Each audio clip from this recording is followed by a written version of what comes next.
አድርሱላት ለአሲያ ተብየውና ለምነወር የሚባለው ልጄ ናት ትሰማኛለች ብዬ ነበር መጀመሪያ ምልክት ያደረኩላት። ነገሩ በጣም እየተባባሰ ነው።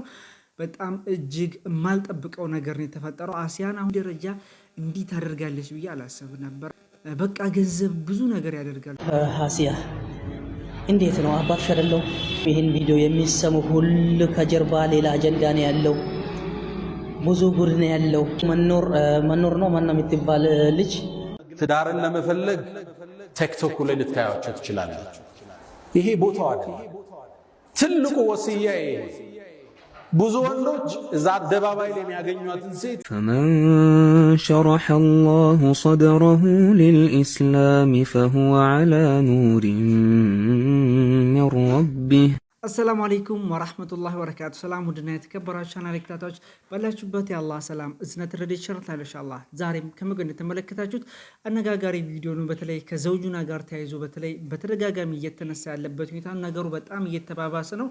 በጣም እጅግ የማልጠብቀው ነገር ነው የተፈጠረው። አሲያን አሁንም በዚህ ልክ ታደርጋለች ጭምር ብያላስብም ሀጂ አወልን ጭምር በድለዋለች። ብዙ ነገር ለማናገር ሞክሮ ነበር እንዳላወራችሁም ብዙ ነገር መልእክት አስተላልፎላት ቦታም እንዳልሰጠችው ጭምር ከዘውጁና ጋር ተሰማጥራ እየሰራች እንግዲህ ጭምር ኢትዮጵያ ላይ ምንድን ነበር ድርጅት ከፍታ ለማጋባት በሐላል እያሉ ገንዘብ ለመብላት ጭምር እያሰበች ያለችበት ሁኔታ ነው። ያን ነገር ሁሉ ታይ ብሎ ሙነወርም በዛ ልክ እንግዲህ አሁንም ድረስ ሐላል ሆሞችም ጭምር እያስፈራሩት ነው። ከሱ አንደበት እንስማና በኋላ ሐሳብ እንሰጥበታለን። ለሙነወርም ለአሲያም እንዲሁም ደግሞ ለመላው ሙስሊሞች ነው ይህ መልእክት የተላለፈው። ሁላችን ይመለከተናል።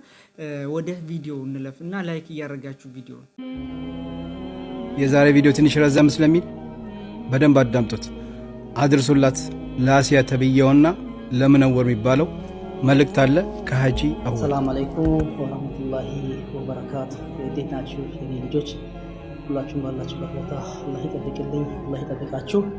እንግዲህ እቺ ቪዲዮ ለመስራት የተገደድኩት በዚህ ሰሞን የሚናፈስ ወሬዎችን ነው። ወንድማችን ሐላል የሚባል ሚዲያና እንደዚሁም ከባልደረቦቹ በኔ ላይ ያመጡትን የመከራና ስቃይ እንግዲህ ባለፈው 15 ቀን ይሆናል በውስጥ ለአሲያ በዚህ ጉዳይ ስትገባ ከሐላል ጋር መስራት ስትጀምር ባክሽ እንደዚህ በድሎኛል ብዬ በውስጥ እስቲ ሃይ በይኝ አናግሬ ብዬ አድርጌላት ነበረ። ሐሙስ ልታቀርበው ወደ ኢሮብ ነው ወይ ማክሰኞ አካባቢ ነበረ ያላኩላት። ድምፅ እስካሁን አልሰጣችኝ። በዚህ ሳምንት ደግሞ ሙቤጋ በእኔ የደረሰው በማንም እንዳይደርስ ብዬ በጻፍኳት ኮመንት ነገሩ እየተናፈሰ ጉዳዩ ከተሰራ ወደ 2 ወር ያልፋል።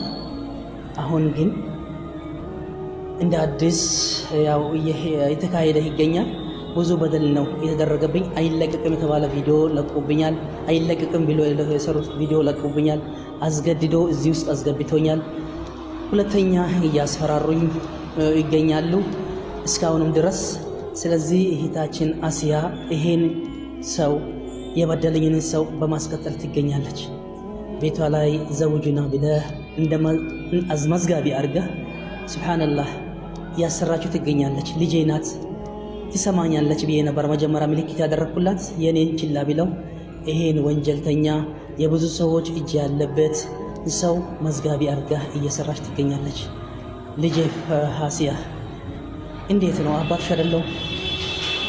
ሙስሊም አባትሽ አይደለው? ወንድምሽ አይደለው? የኔ ጉዳይ ዳር አድርገሽ በመጥፎ ስም እየተጠራው በመጥፎ በዚና እየተጠረጠርኩ ይሄን ሰው ቤትሽ አስቀምጠሽ ስታስቀምጭ አሞኛል።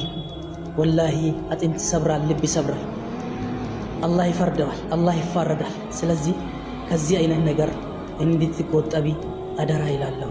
ሀቅ እኔ አሁን አንዴ እኮ አድርጎኛል፣ አንዴ አሽቶኛል፣ አንዴ ልቤን ሰብሮኛል፣ አንዴ በሽተኛ አድርጎኛል። ነገር ግን ሌላ ወንድሞች እንዳይሸወዱ አንቺ ስትገቢበት የበለጠ ሰው ስለሚጎር ሀጂ አወል እዚህ ቤት ተግብቷል ሲባል እየጎረፈም ስለነበር ቪዲዮ አጥፋልኝም ብየዋለሁ። ሊያጠፋልኝ አልቻለም። ስለዚህ አንቺ ስትጨመሪ ህዝቡን ለማዳን ልጆችን ስደት ላይ ያሉ ልጆችን ለማዳን ነው በእኔ ይብቃ ብዬ ኮመንትን ባለፈው ሙቤጋ የጻፍኩት ማለት ነው። ስለዚህ አሁንም ቢሆን ከዚህ ነገር እጅሽን እንድትሰበስቢ አደራ ይላለሁኝ። ሁላችሁም ይህን ቪዲዮ የሚሰሙ ሁሉ ከጀርባ ሌላ አጀንዳ ነው ያለው። ብዙ ጉድ ነው ያለው።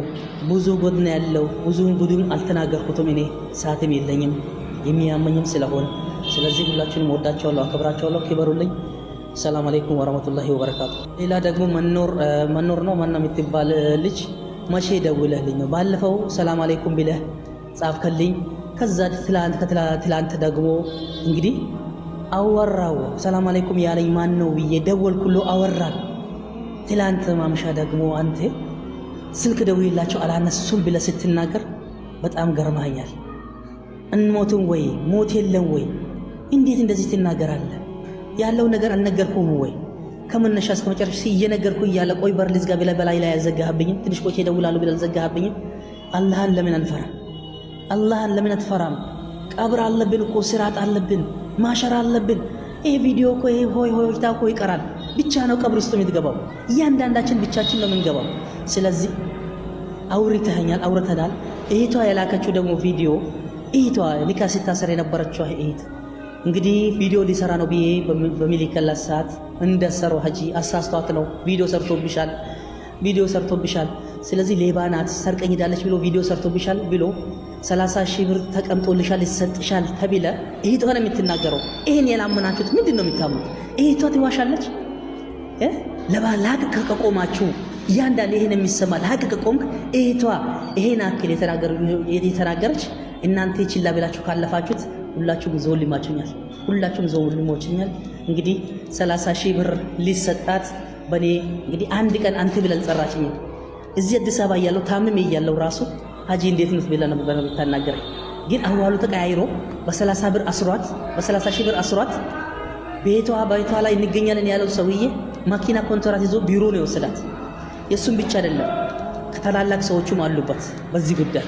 ስለዚህ አላህን እንፍራ ይላለሁኝ። ሰላም ሀባይቢ እንደሰማችሁት ነው እንግዲህ ሀጂ አወልን ያስተላለፉት። ምን እያለች ታወራለች? ሙቤ ቅድም የሆነ ቪዲዮ ሰርቼ በድምጽ ነው ያሰማሁትና ትናንትና ምን ብላ ታወራለች? የውሸት ውሸቷ አይ ይሄ ሙቤ ኤዲት ጋር አርግቶት ነው። እንግዲህ በቪዲዮ አምጥቼላችኋለሁ። ሙነወር ተበየው ሳይደውል ደውዬ እንደዚህ ብሎ አቤት ለምን ትዋሻላችሁ? ለጥቅማችሁ። አንቺማ እዛ ሁለተኛ ቅርንጫፍ ቢሮ ከፍተሽ እሱን ቀጥረሽ ልታሰር እያሰብሽ ነው አይደል? ከዛ በኋላ ገቢ ለአባል ለምናምን እያላችሁ እንዘውጃለን እያላችሁ ታቆማላችሁ። ሼር አድርጉት፣ ድዊት አድርጉት፣ አድርሱላት። ታቆሚያለሽ ኡስታዛ ሼር አድርጉት። ወላሂ በጣም ነው ያሳፈረኝ። በጣም ነው እጅግ የተሰማኝም ጭምር። በዚህ ደረጃ እንዲህ ታደርጋለች ብዬ አላሰብ ነበርና በቃ ገንዘብ ብዙ ነገር ያደርጋል። ሱብሃንአላህ። እና ሀጂ አወልን አሁንም ድረስ እያስፈራሩት እንዳለ እየዛቱበት እንዳለ እንግዲህ ከአንድ ሁለት ጊዜም አውርቷቸው እንደነበር፣ ነገር ግን እነሱ ሚዲያ ላይ መጥተው ሽምጥጥ እንዳደረጉት ጭምር ነው እንግዲህ እየተናገረ ያለው ማለት ነው። እነሱ የራሳቸውን ስራ ለመስራት ነገራቶችን ደባብሶ ለማለፍ ለሐላልሁም ጠበቃ ሁሉ እየቆሙለት ያለበት ሴቶች እባካችሁ ተጠንቀቁ። በዚህ ትዳር እንግዲህ ገና 2 ወራቸው ነው። 2 ወር ባልሞላበት ሁኔታ ውስጥ አፋቷቸው ጭምር አጋብቷቸው ገንዘባቸውን ከተጠቀሙ በኋላ ብዙ ነገር ካደረጉ ብዙ ሴራ አሻጥር እንትን ብለውበት ማለት ነው።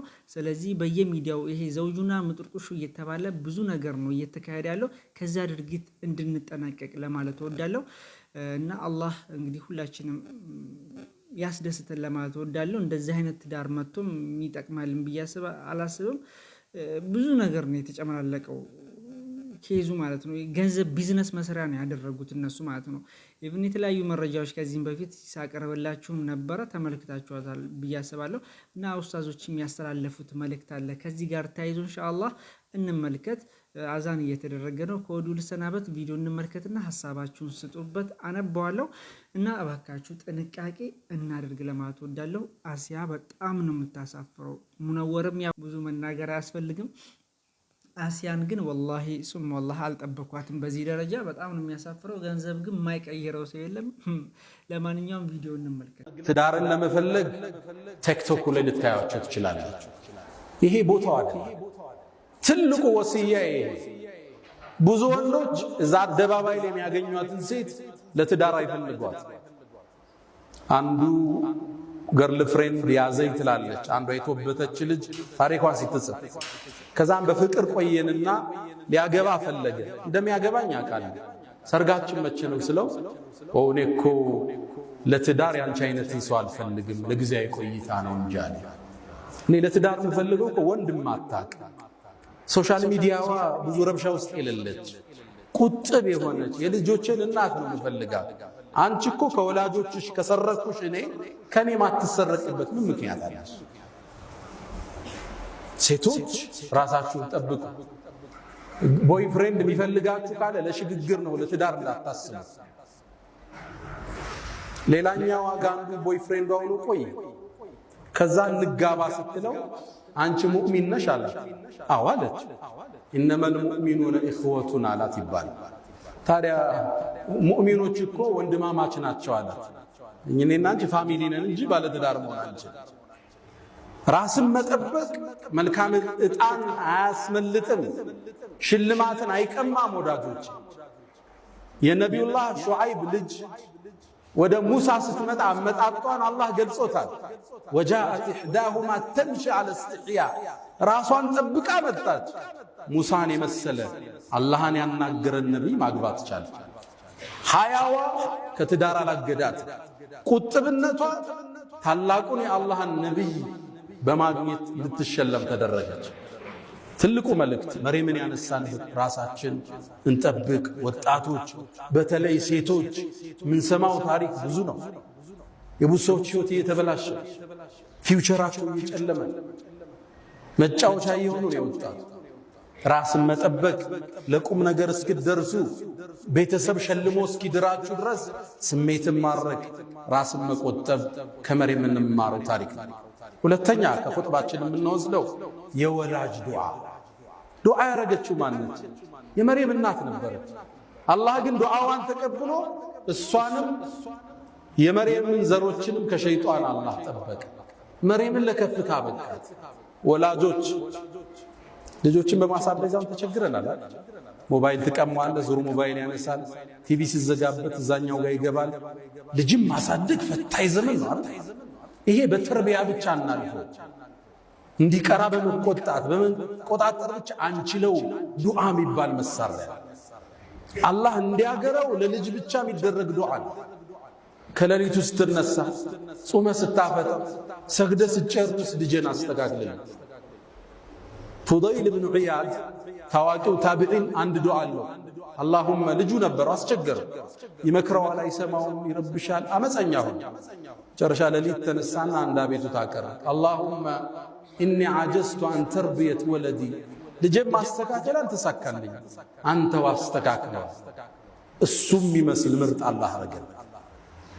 ልጆች ዱዓ ይፈልጋሉ። 90% እመኑ ዱዓ። ከሌሊቱ ተነስታችሁ ዑምራ ስትሄዱ፣ ሐጅ ስትሄዱ 90% ዱዓችሁ ለልጆቻችሁ አለ። በዱዓ አላህ በተአምር እንዲቀይራችሁ በቁጥጥራችሁ። ቴክኒካቸው ብዙ ነው ልጆቹ። በቴክኖሎጂውም ትንሽ ተራምደው በልጠውና የሰጣቸውን ሞባይል ቆልፈው በራሳቸው መንገድ ይጠቀሙታል። ዱዓ ከመርየም እናት ምንማረው